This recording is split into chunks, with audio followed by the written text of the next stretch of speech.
Supreme court में chief justice of India B R. Gavai और justice Augustine George मसीह की bench ने वक्फ संशोधन अधिनियम 2025 की संवैधानिक वैधता को चुनौती देने वाली याचिकाओं पर सुनवाई की।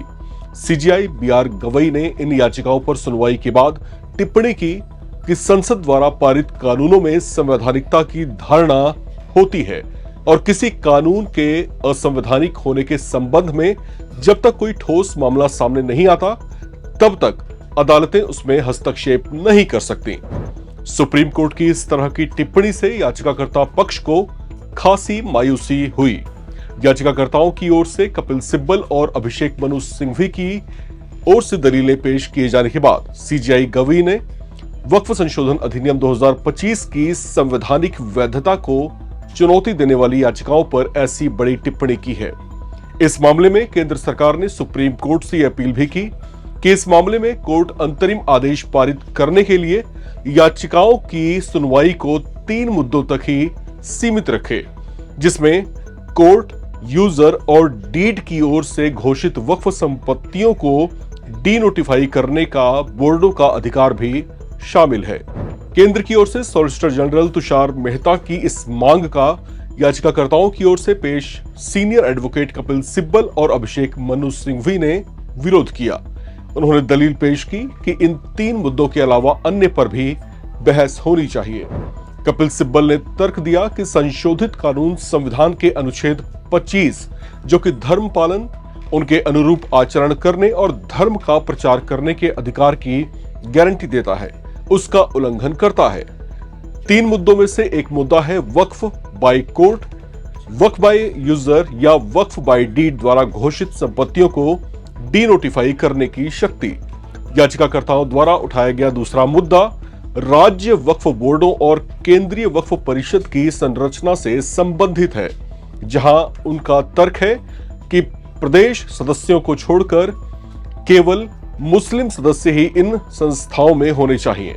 तीसरा मुद्दा उस प्रावधान से संबंधित है जिसके अनुसार जब कलेक्टर यह पता लगाने के लिए जांच करेगा कि वक्फ संशोधन की गई कोई भूमि सरकारी है या नहीं, तो जांच रिपोर्ट आने तक संपत्ति को वक्फ नहीं माना जाएगा।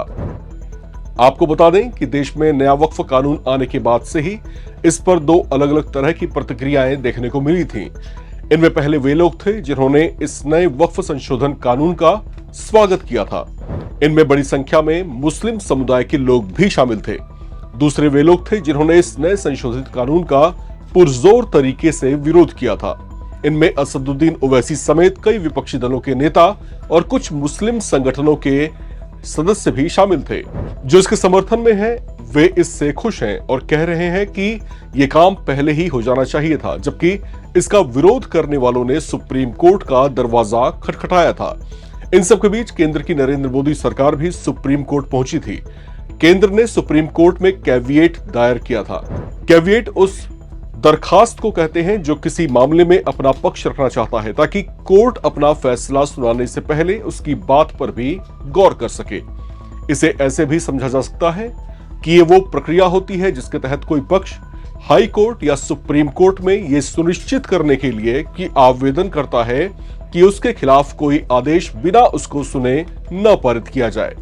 लिहाजा केंद्र सरकार ने सुप्रीम कोर्ट में कैविएट दायर करते हुए यह आग्रह किया था कि वक्फ संशोधन कानून 2025 की संवैधानिक वैधता को चुनौती देने वाली याचिकाओं पर कोई आदेश पारित करने से पहले उनको भी सुना जाए। उनकी कैविएट पर भी इस मामले में केंद्र का पक्ष सुना जा रहा है। हालांकि इस मामले में अब सीजेआई की ओर से जो टिप्पणी आई है उससे याचिकाकर्ताओं को मायूसी जरूर हुई होगी। बहरहाल इस मुद्दे पर अभी गतिरोध जारी है। मामला अभी सुप्रीम कोर्ट में है, लेकिन सुप्रीम कोर्ट का अब जो रुख इसको लेकर के दिखाई दे रहा है उससे याचिकाकर्ताओं को खासी मायूसी हाथ लगी है। इसमें अंतरिम आदेश किस तरह का होगा, सुप्रीम कोर्ट का आगे रुख क्या रहने वाला है, आदेश का स्वरूप क्या होगा, वो फिलहाल आगे सबकी दिलचस्पी और रुचि इस विषय में बनाए रखा है।